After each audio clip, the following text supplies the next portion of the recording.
Sudah. Assalamualaikum warahmatullahi wabarakatuh.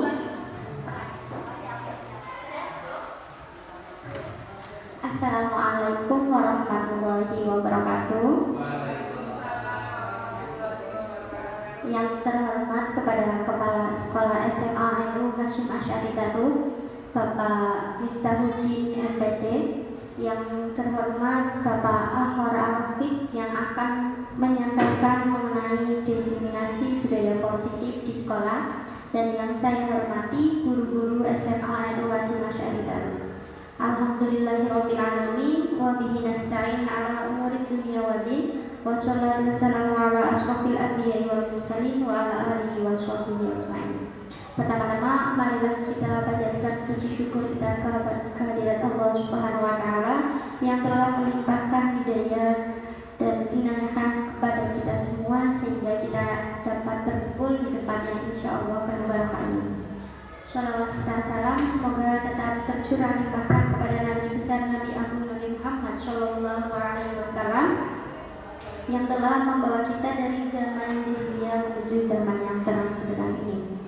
Untuk membuka acara diseminasi budaya positif di sekolah pada pagi hari ini, mari kita bersama-sama dengan membaca surat Al-Fatihah. Al-Fatihah.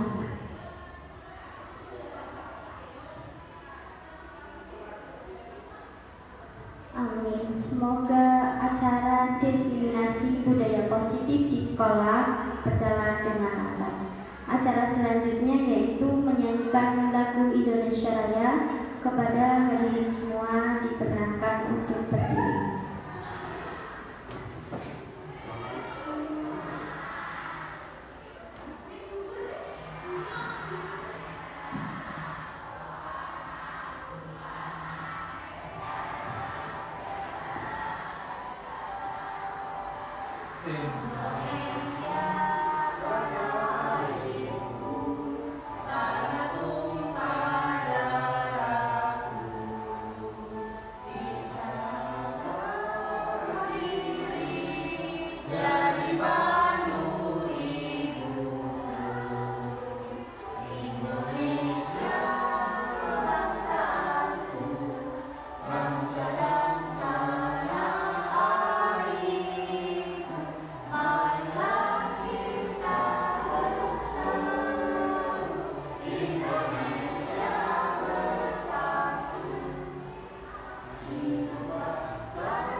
Terima kasih kepada hadirin untuk duduk kembali. Acara selanjutnya yaitu sambutan dari Kepala Sekolah SMA Ainul Hasyim Asy'ari Darul kepada Bapak Miftahuddin MPD. Kami persilahkan.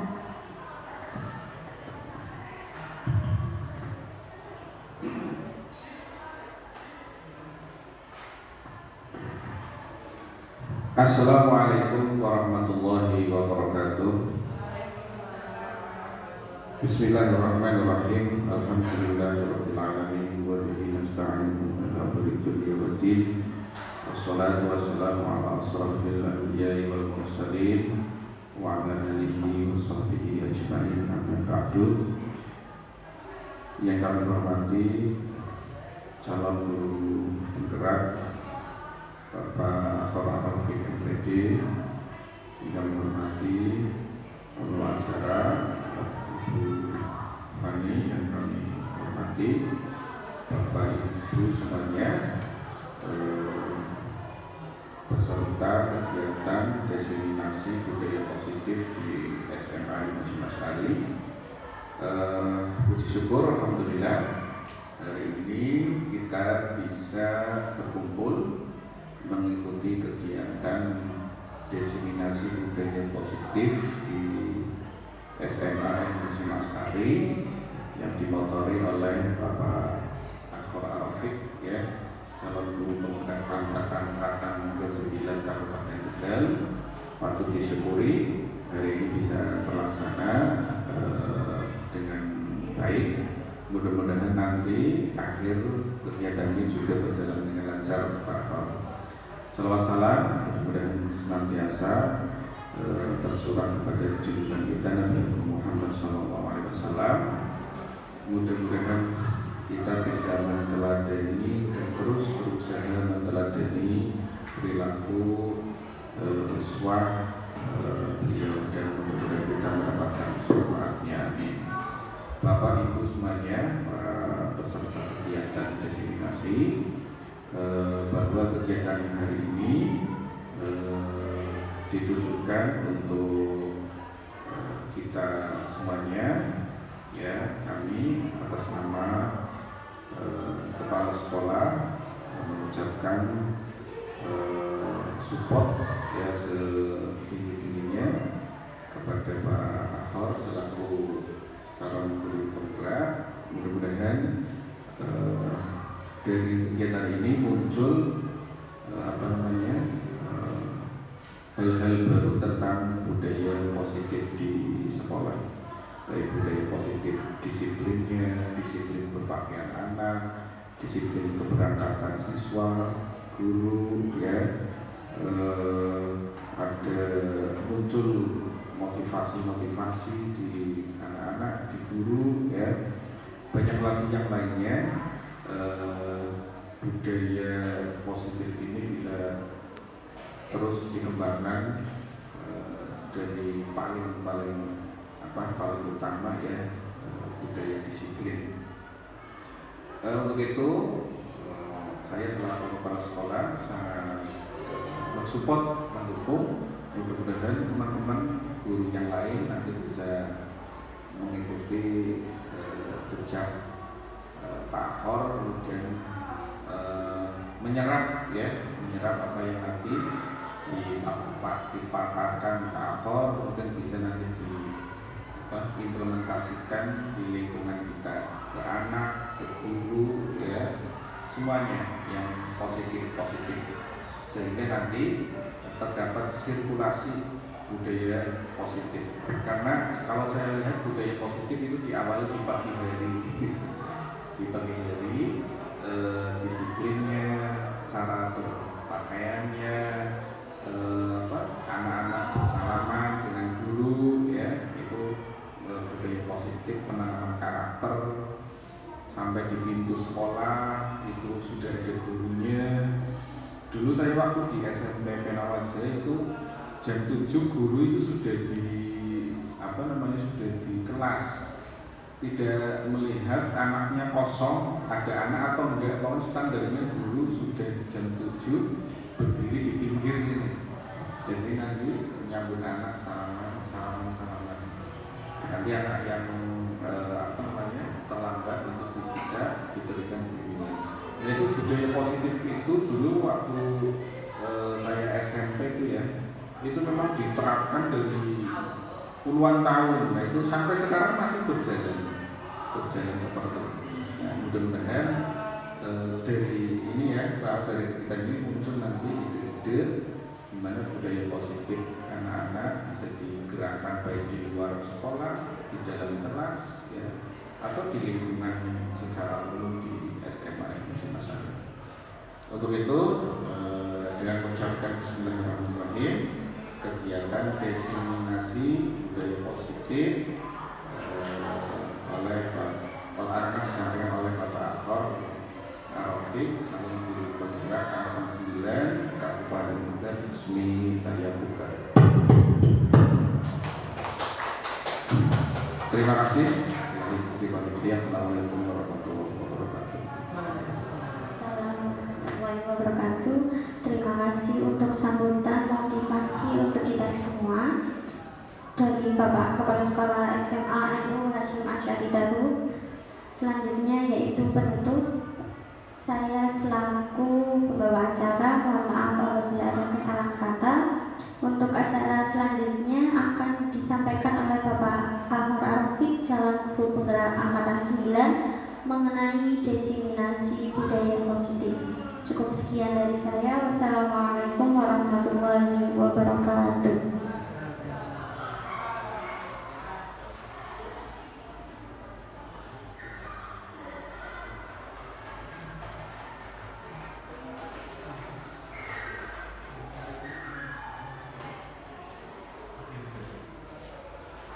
Pamit, masih mau di sini? Iya. Oh iya, pernah saya tahu pamit. Iya. Maaf ya Pak.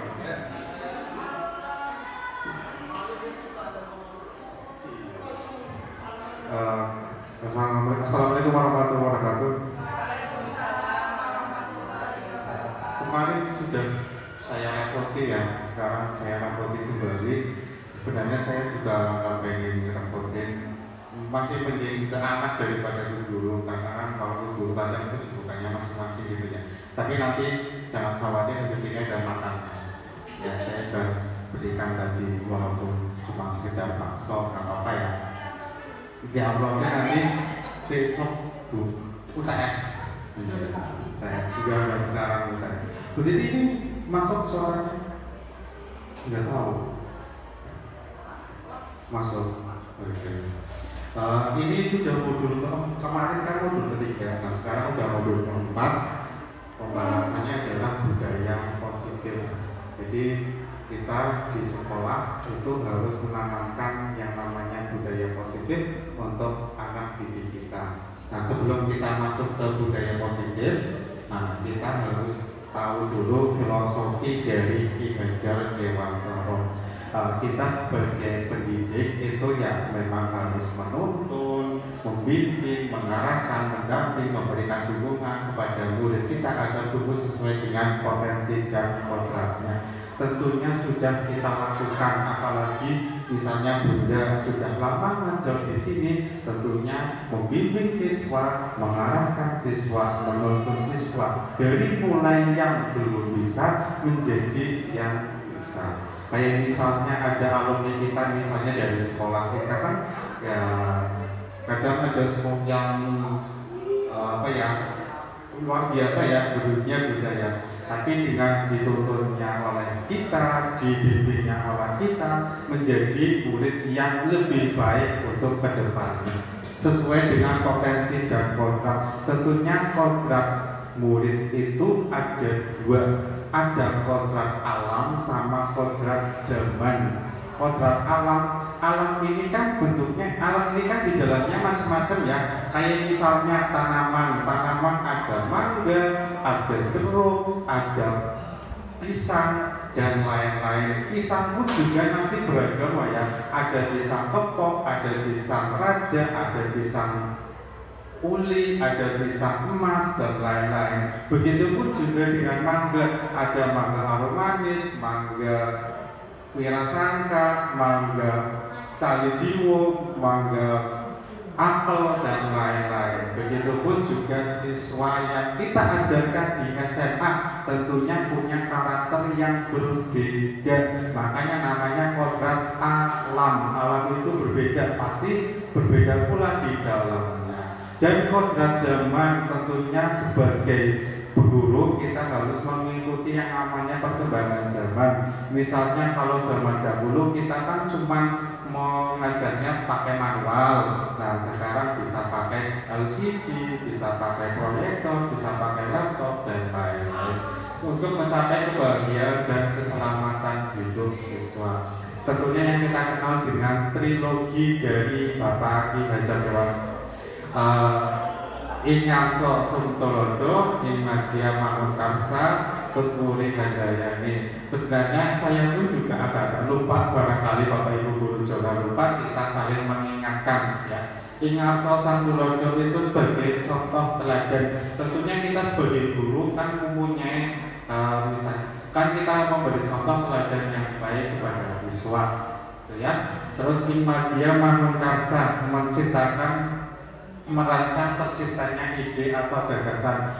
Tadi sebelum saya kesini saya diundang sama kepala sekolah, ternyata Mas Patan itu punya gagasan, punya ide yang bisa disampaikan untuk perkembangan sekolah kita. Nah, jadi guru juga bisa merancang tercipta atau gagasan siswa. Terus Tutpuri Handayani bahwa kita sebagai guru juga harus memberi dorongan yang kuat untuk siswa kita agar bisa lebih baik dari kemarin. Itu ya. Masih ingat ya Bapak Ibu? Nah, Bu Fani masih ingat ya? Apa ya Bu Fani? Saya Ingarso Santulodo, Imadia Manungkarsa, Tutpuri Handayani. Nah, sekarang anak sekarang itu kan beda dengan anak zaman dahulu. Nah, di sini yang terpenting menurut Bapak Ibu kira-kira apa dalam proses pembelajaran? Coba Pak Asad kira-kira apa Pak Asad? Hal terpenting saat ini ketika kita mengajar anak yang seperti itu, Pak Asad. Seperti itu, ya. Kan beda ya anak sekarang dengan anak dahulu, gitu ya. Coba Pak Asad.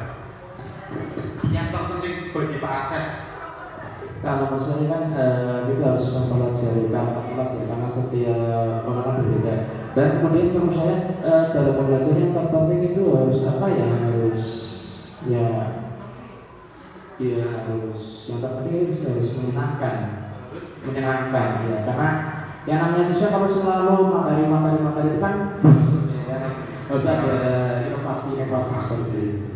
Oke, terima kasih Pak Asep. Kalau Bu Fani sendiri kira-kira hal yang terpenting sekarang dalam pembelajaran itu apa sih Bu Fani? Yang terpenting saat proses pembelajaran. Iya, sekarang. Yang pertama adalah kesiapan dari siswa tersebut. Kesiapan dari siswa. Karena percuma kalau misalkan juga kita memberikan banyak media, sedangkan siswa tersebut belum siap menerima, yang ada siswa tersebut masih tetap malas-malasan dan lain sebagainya. Setelah kesiapan kemudian proses belajarannya di dalamnya tidak monoton, tapi ada feedback antara guru dan siswa. Berarti harus bervariatif juga ya Bu Fani. Bu Kiti pun juga punya pendapat yang lain ya. Tapi tentunya dalam hal ini adalah kita membelajarkan anak adalah budi pekertinya ya. Kita tahu kan anak sekarang beda dengan anak dahulu. Kalau anak dahulu kan mungkin agak masih malu-malu sama gurunya, masih sopan sama gurunya. Tapi anak sekarang beda.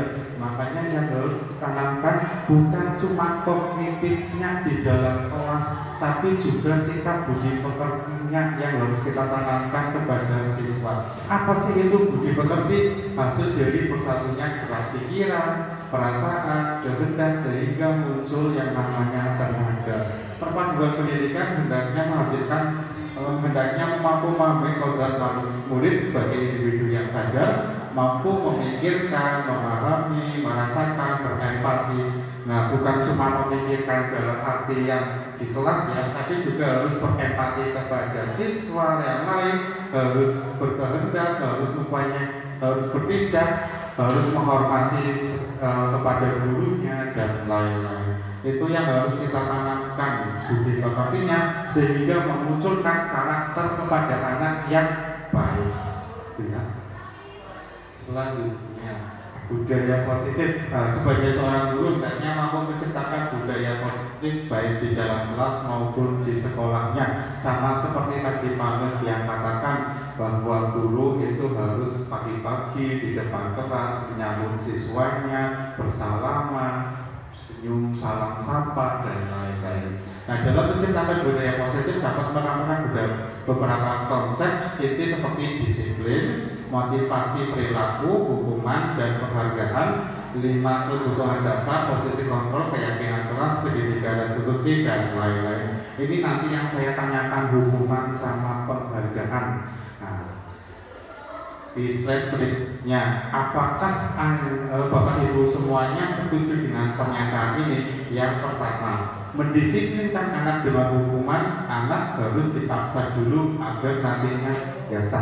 Coba saya pengen tahu pendapatnya dari Bu Titi.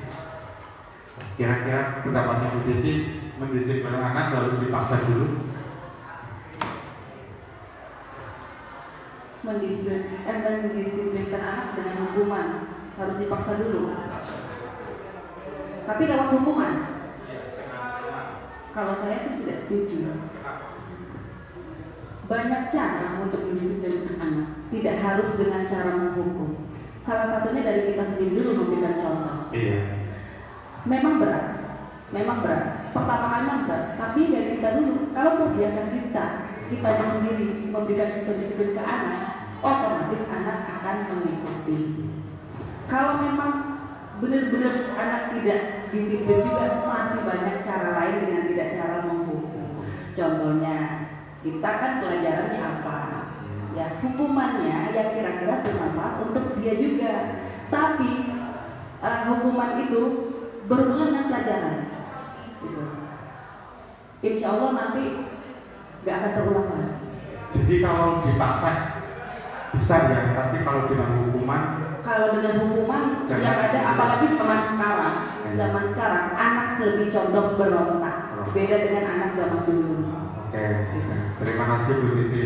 Nah, menurut Bu Titi, mendisiplinkan anak dengan hukuman itu sebaiknya jangan dilakukan, tapi bisa dipaksa gitu ya, untuk membiasakan anak agar terbiasa. Yang kedua, pemberian hukuman dengan hal positif dapat meningkatkan kedisiplinan anak. Ya, barangkali dari Ibu Wati ada yang mau pendapat. Untuk pemberian hukuman dengan hal positif yang dapat meningkatkan disiplin anak, menurut saya itu memang bagus. Itu untuk meningkatkan disiplin anak, yaitu dengan cara memberikan suatu tugas tersendiri. Misalkan anak itu diberikan tugas hal yang positif adalah misal membuat clipping itu, ataupun membuat makalah yang hubungannya dengan pelajaran, di mana pelajaran tersebut guru yang memberikan suatu ini hukuman. Itu menurut saya seperti itu. Terima kasih. Bisa ya Bunda, tapi hukumannya yang positif. Oke, pertanyaan yang ketiga, pemberian penghargaan dapat meningkatkan motivasi belajar anak. Misalnya kita dalam proses pembelajaran, pada saat awal kita menstimulus anak, kira-kira nanti kalau kalian ranking 1 saya kasih penghargaan, itu menurut Bu Ani gimana? Bisa enggak? Bagus sekali, coba. Ya, memang namanya penghargaan itu kan diharapkan oleh semua orang ya, semua siswa di dalam hal ini ya. Kalau siswa dapat penghargaan itu akan motivasi belajarnya akan meningkat. Jadi bagus sekali kalau memang ada penghargaan. Ini juga setuju ya, memberikan stimulus di awal agar anak bisa lebih semangat dalam belajarnya. Tapi barangkali misalnya anak mengharapkan dia belajar tapi cuma mengharapkan penghargaannya, menurut bagaimana? Iya. Nggak masalah, itu kan awal-awal. Iya. Nanti akan namanya tumbuh dengan kebiasaan, akan berjalan sesuai kebiasaan, dan dia akan menyadari, oh saya belajar itu kewajiban. Iya, okay. Itu nanti akan dengan sendirinya akan Okay, seperti ya. itu. Ini kembali lagi ke satu, agar anak itu terbiasa walaupun kita paksa di awal, ya. Kita berikan stimulus di awal. Oke, terima kasih. Kita tepuk tangan buat semuanya. Ya. Yang selanjutnya, pernah mendengar kata disiplin ya? Nah, Pak Bagus sebagai guru BK ya, apalagi Pak Bagus berangkatnya pagi, itu juga termasuk dalam disiplinnya seorang guru yang membentuk karakter Pak Bagus menjadi karakter yang Pak Bagus ternyata guru yang disiplin gitu ya. Nah disiplin, ketika kita mendengar kata disiplin, apa yang kita bayangkan di benak Anda, apa yang terlintas, kebanyakan orang akan menghubungkan kata disiplin dengan tata tertib, teratur, kepatuhan. Kata disiplin juga sering dihubungkan dengan hukuman, padahal itu sungguh berbeda. Karena belajar tentang disiplin tidak harus dengan memberi hukuman. Justru itu adalah salah satu alternatif terakhir dan kalau perlu tidak digunakan sama sekali. Jadi hukuman sebenarnya opsi terakhir ketika anak itu tidak melaksanakan aturan yang ada di sekolah. Mungkin dari Pak Bagus sendiri, ketika anak terlambat datang ke sekolah, apakah perlu dikasih yang namanya hukuman untuk mendisiplinkan anak atau gimana Pak Bagus?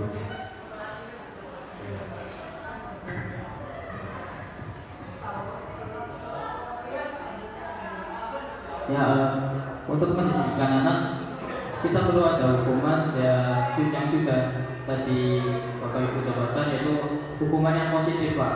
Antara lain seperti di sekolah kita itu kalau ada anak yang lambat atau diberikan, pastinya diberikan hukuman yang berupa hal positif itu seperti membaca surat Yasin. Surat Yasin. Iya. Nah, kalaupun ada hal lain mungkin tata tertib melanggar, berarti ada nanti kita berikan pembinaan gitu ya. Berarti hukumannya memang benar-benar yang positif ya.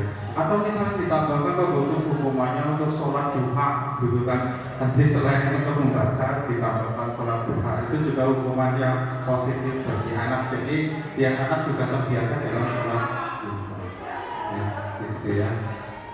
Terus nah, membahas tentang budaya positif itu harus diawali dengan stimulus dan teori kontrol. Itu stimulus dan teori kontrol. Nah, stimulus berarti kan perilaku buruk dilihat dari suatu kesalahan. Pada stimulus respon biasanya anak yang berperilaku buruk atau dinilai nakal dan sebagainya.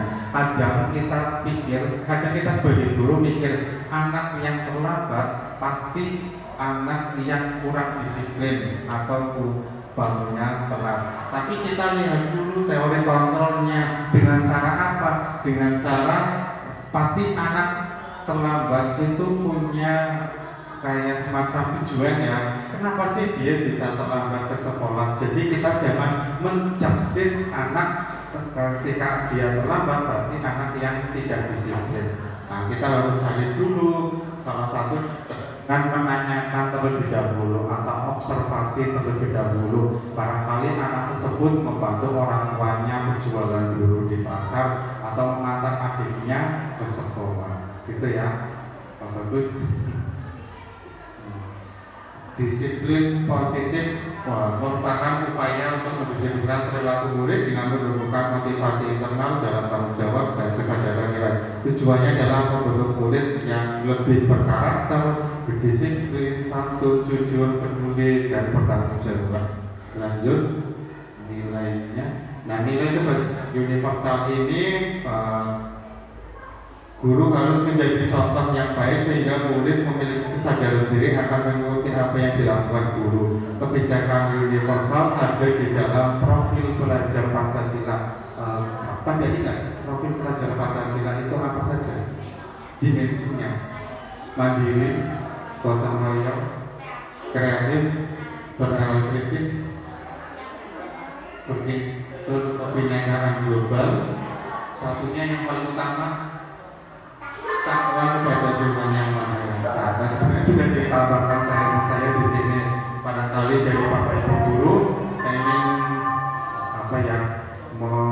refresh ulang. Nah, ini profil pelajar Pancasila yang tentunya yang pertama adalah beriman bertakwa kepada Tuhan Yang Maha Esa.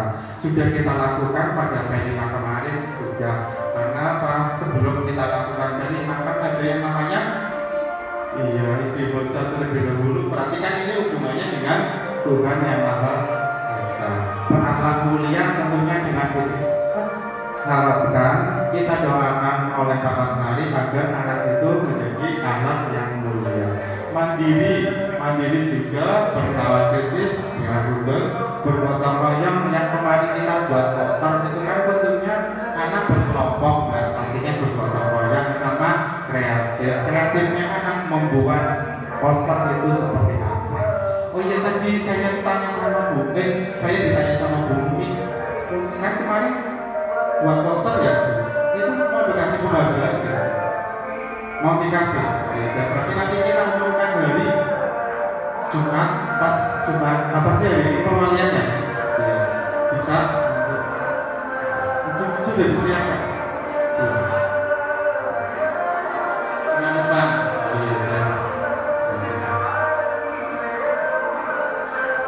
Nah, ini 5 kebutuhan dasar manusia. Nah, ini 5 dasar. Ada kebutuhan hidup, ada kasih sayang dan diterima, penguasaan, kebebasan dan kesenangan. Nah, tentunya ada kulit kita ini ingin merasa dia bebas ketika pakai pakaian yang semaunya dia, walaupun sudah ada aturannya, bebas untuk memakai sepatu putih walaupun kita aturannya dengan sepatu hitam, bebas memakai kerudung walaupun di hari bebas memakai kerudung putih walaupun di hari Rabu kita aturannya memakai kerudung abu-abu. Jadi itu sebenarnya 5 kebutuhan.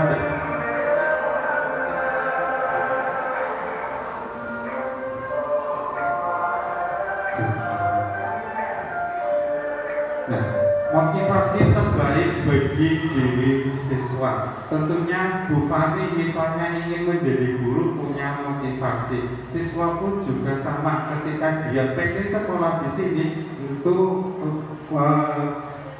ingin sebuah motivasi. Kira-kira motivasi dari anak itu biasanya gimana Bu Fani? Kenapa dia ingin sekolah di sini gitu? Biasanya untuk apa sih motivasinya anak? Motivasi anak untuk bersekolah. Iya, untuk bersekolah atau Untuk belajar. menuntut ilmu, belajar. Tentunya motivasi anak adalah pengen biar mereka paham, pintar bukan dalam segi akademik saja. Tentu saja tadi sudah disinggung tentang budi pekerti. Karena kan 12 jam, ya, berapa jam di sini? 6 jam, 7 jam siswa belajar di sekolah. Tentu saja motivasinya adalah untuk belajar dalam pengen pintar dalam segala hal, dalam pelajaran, dalam tindak tanduk atau budi pekerti, sama pengen eksplor diri mereka, menemukan sebenarnya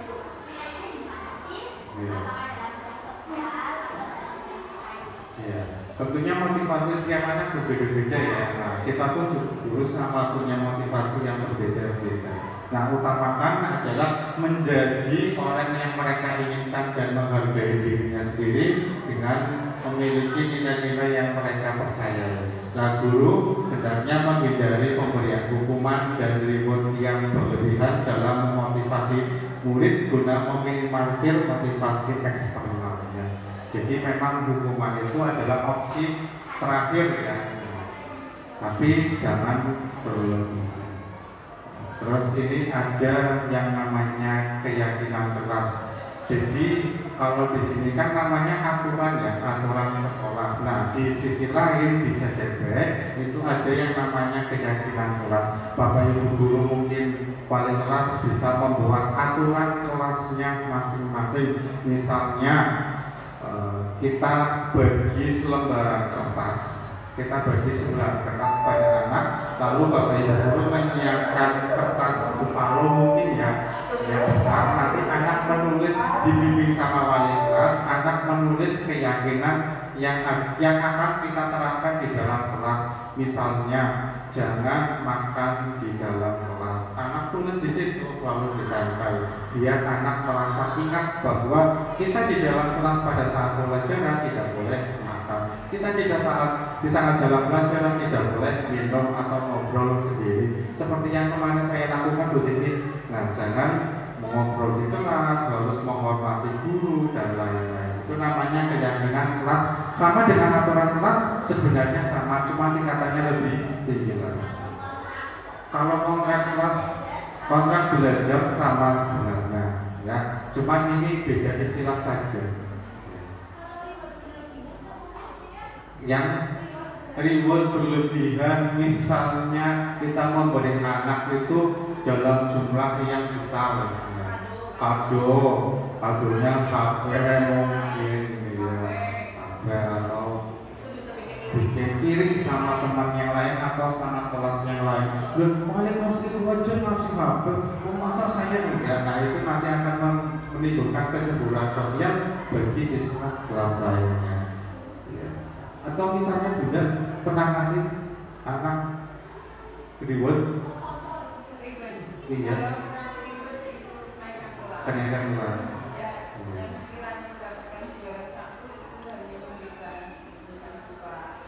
Buku, oh berarti masih wajar ya, karena buku itu bisa dipakai untuk belajar.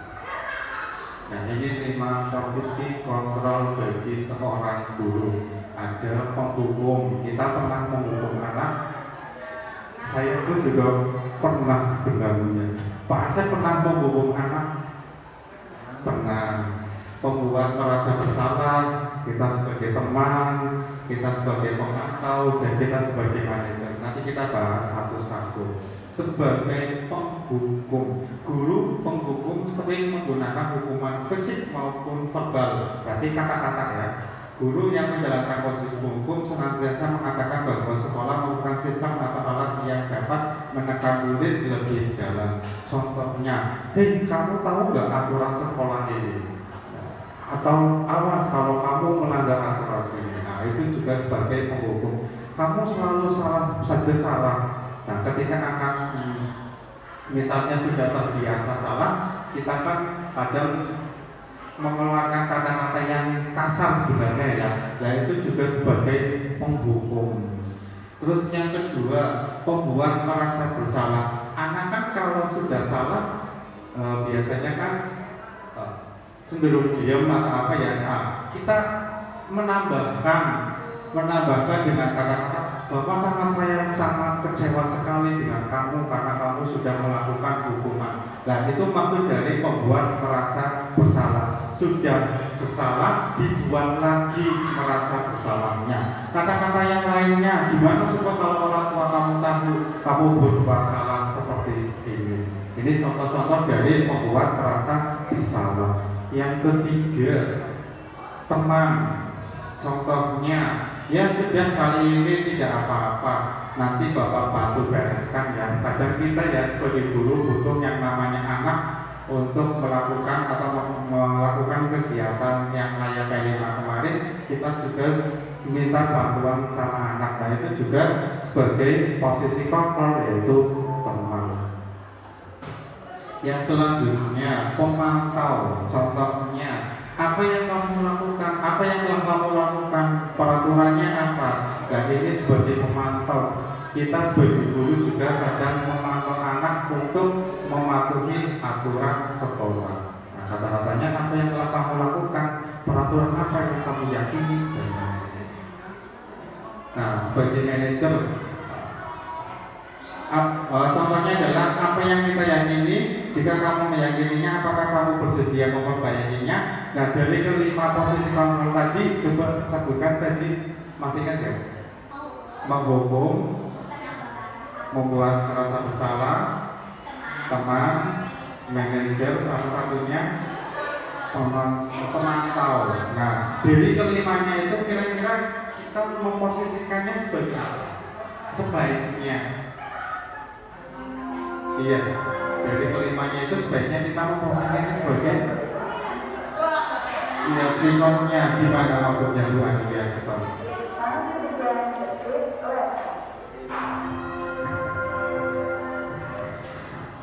Lihat, jadi lihat situasi dan kondisinya. Misalkan siswa atau anak tersebut lagi down banget ya, kita memposisikan diri sebagai teman bisa, ya, sebagai kakak bisa, sebagai orang tua juga bisa, ya. Kalau sebagai pengontrol ya itu misalnya anak melakukan kesalahan, tapi kok dia itu masih dalam artian kayak nggak sadar atau apa gitu ya kan. Sudah misalnya gini, dia habis nakali temannya, habis gigitin temannya, tapi kok dia nggak merasa salah. Kita bisa sebagai penghukum gitu ya. Penghukum, tapi pengontrol juga, tapi ya penghukum. Pemantau gitu, pemantau. Nah, nanti kita contohkan ya seperti apa. Nah, kalau di sini kalau baiknya kalau misalnya kita di posisi tadi, alangkah baiknya adalah posisi sebagai manajer, karena manajer kan sebagai semuanya ya bisa. Nah, di sini ada yang namanya segitiga restitusi untuk menyelesaikan permasalahan yang muncul di sekolah. Nanti kita praktekkan. Nah, di sini segitiga restitusinya adalah yang pertama dari bawah, menstabilkan identitas. Yang kedua, validasi tindakan yang salah. Yang ketiga adalah menanyakan keyakinan. Ingat ya Bapak Ibu, ini ada yang namanya segitiga restitusi. Untuk apa? Untuk menyelesaikan masalah yang muncul di sekolah. Nanti kita praktekkan di sini. Yang pertama, menstabilkan motivasi dulu balik dulu.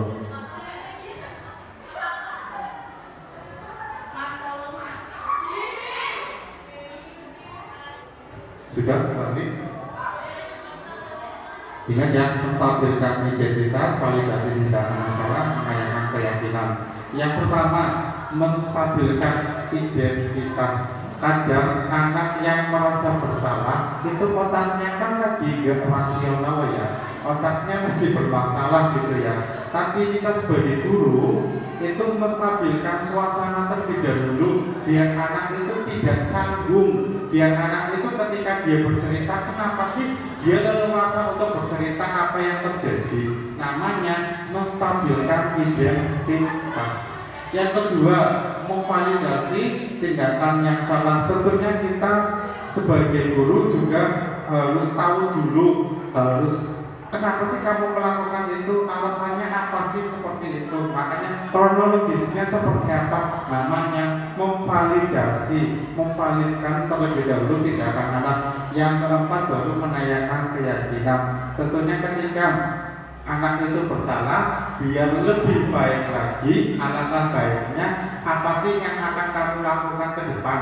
Misalnya, Pak, saya mau menjadi anak yang lebih baik lagi, tidak bolos-bolos lagi. Namanya menanyakan keyakinan. Nah, kita mau contoh, ini sudah kesimpulan. Contoh apa ya? Bu Fani sama Pak Bagus. Jadi posisinya gini, Bu Fani itu sebagai murid, nah Pak Bagus sebagai guru BK. Ternyata Bu Fani ini apa ya, bolos. Bu Fani boleh bolos, Bu Fani bolos ya Pak Bagus. Nah, ini kita akan menerapkan segitiga restitusi lagi di depan ya. Misalnya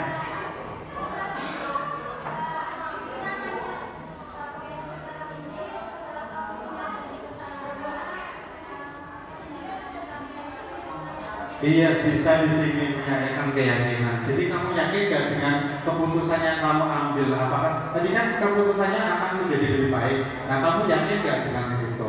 Makanya kamu jangan buat salah lagi.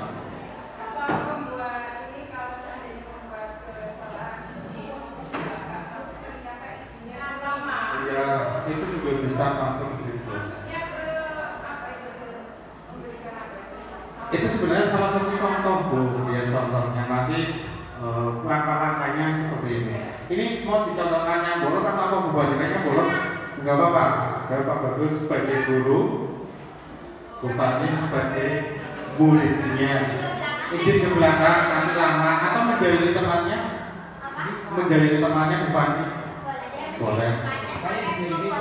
Sampai nangis gitu ya. Oke. Langsung di sini nggak apa-apa. Yang pertama yang iya, yang namanya yang dijahili Bu Wati sampai nangis, ya. Nah, terus Pak Bagus sebagai guru BK. Nah, Yang pertama yang dilakukan Pak Bagus adalah menstabilkan identitas dulu. Ya, jadi ketika orang merasa bersalah kan kadang pikirannya panik atau apa Bagus menstabilkan dulu dengan cara apa? Dengan cara misalnya Mas Fani, ya Mbak Fani, tadi saya dengar dari kepala sekolah dari guru mungkin ya, dari guru katanya Bu Fani itu ya, katanya Mbak Fani menjadi temannya ya, apakah benar? Kalau benar, ya memang kita selalu berbuat salah sih, cuman ya jangan seperti itulah saya gitu ya, itu namanya menstabilkan identitas. Action, yuk.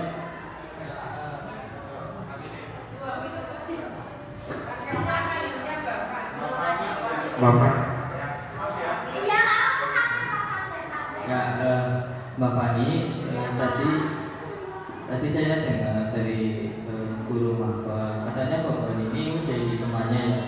Ya betul Pak, saya telah menjadi Mbawati sampai Mbawati menangis karena saya kritikin dan saya cubit Pak.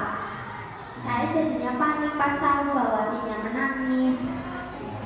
Berarti Mbak Fani menyadari bahwa Mbak Fani ini salah ya? Saya sadar bahwa saya salah karena waktu saat saya menggelitiki dan mencubit Mbawati, emosi saya sedang tidak stabil Pak. Pengen marah-marah hawanya. Jadi yang imbasnya adalah teman sampingnya saya Pak.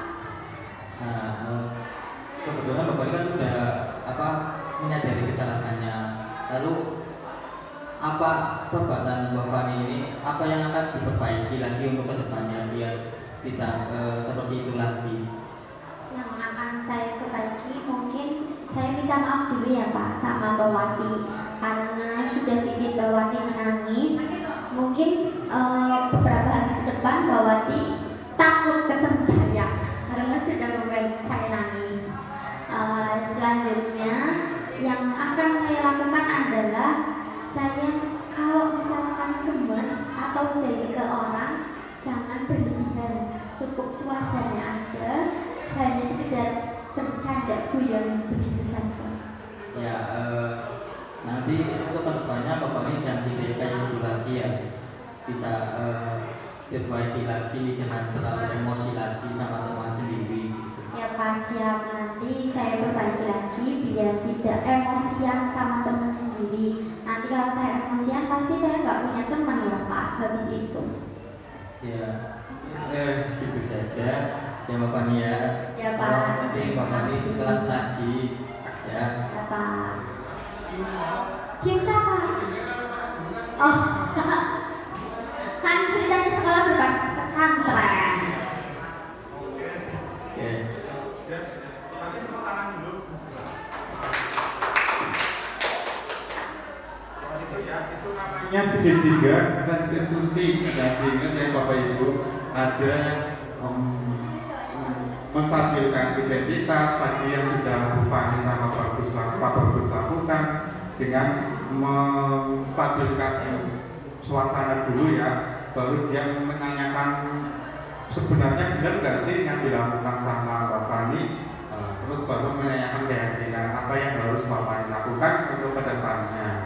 Nah yang seperti kemarin Bu saya itu Pak Imam sama Arfan, karena Arfan kan selalu berangkat terlambat gitu ya. Akbar sama Imam kadang mau di kelas. Iya benar Bu Fani. Bu Fani ngajar dulu, tapi kelas 11. Kalau Bu Ani Imam sama itu Akbar fokus apa dulu? Bosan.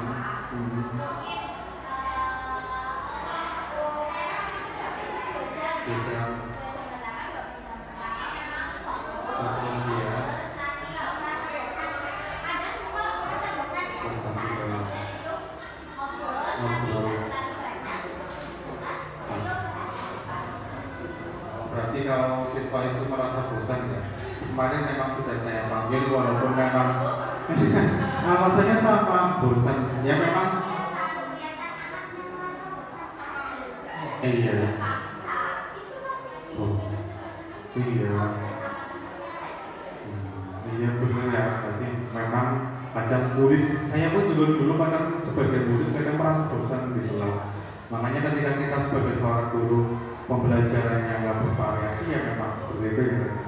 Nah, kesimpulannya pada pagi hari ini adalah budaya positif merupakan perwujudan dari filosofi pendidikan Ki Hajar Dewantara yang menjadi tujuan pendidikan nasional, yaitu pendidikan yang berpihak pada murid, yang berorientasi pada cara menuntun murid dalam tumbuh kembang sesuai dengan kodratnya untuk mencapai keselamatan dan kebahagiaan. Untuk mewujudkan budaya positif, maka seorang guru perlu memiliki nilai sebagai berikut: berpihak pada murid, mandiri, reflektif, kolaboratif, dan inovatif. Selain guru juga harus mampu menjadi pemimpin pembelajaran.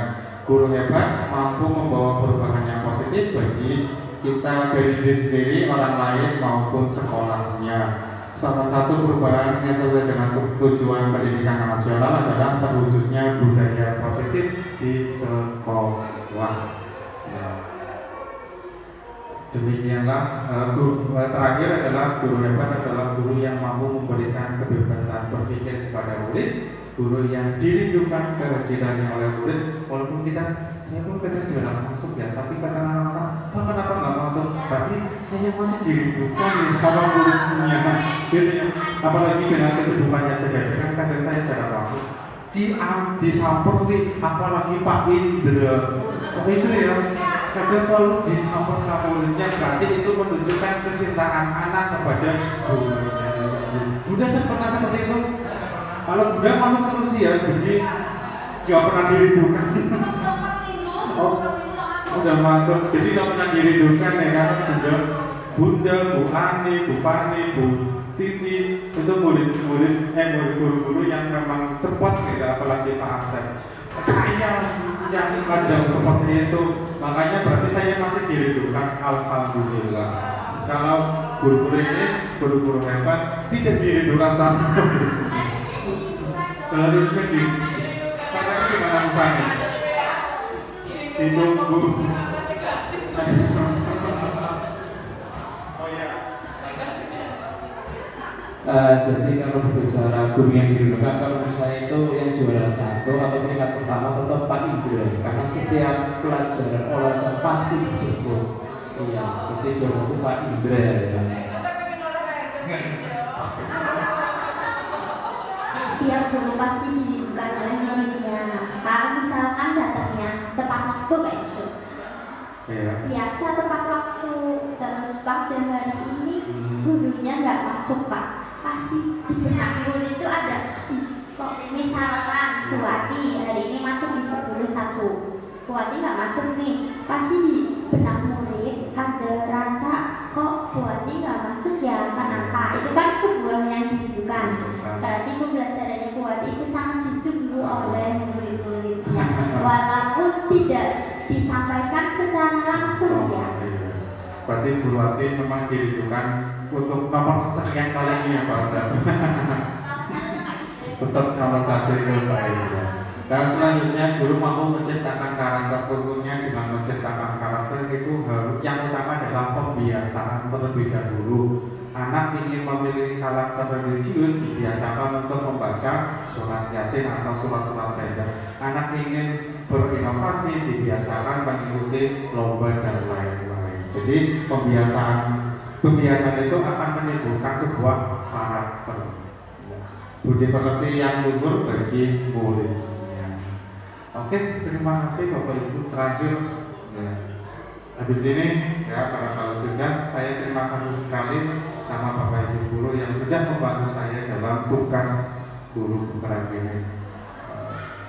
Barangkali ada yang mau ditanyakan untuk yang terakhir?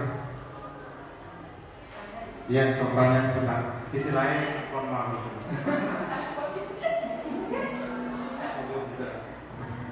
Hanya tanya sedikit itu mengenai diseminasi budaya positif. Kenapa di sini Bapak pada modul yang keempat memilih mengenai definisi budaya positif, tidak yang lain begitu saja? Oh, itu materi sudah ditentukan dari sana Bunda. Hanya ada positif dan negatif, tidak seperti itu. Enggak. Ya itu udah materinya dari sana. tentang budaya positif, karena memang kita sebagai guru kan harus memberikan budaya positif, membiasakan budaya positif untuk siswa. Itu yang oke, ada yang lagi? Ada lagi? Udah cukup? Ya udah, saya udah merasa bosan ya. Saya pun juga nggak mau menguasai materi sebenarnya. Yang bisa, iya. SMP kan sudah ya. Nah, kalau SMA kan salah mana sudah. SMP sudah. Enggak di gerbang.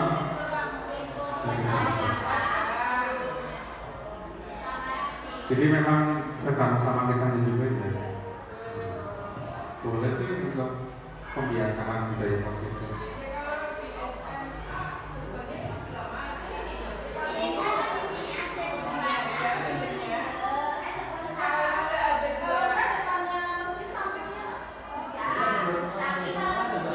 Ada dua di sini.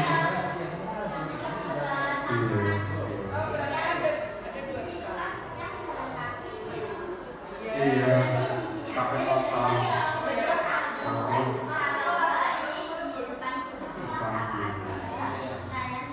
Benar.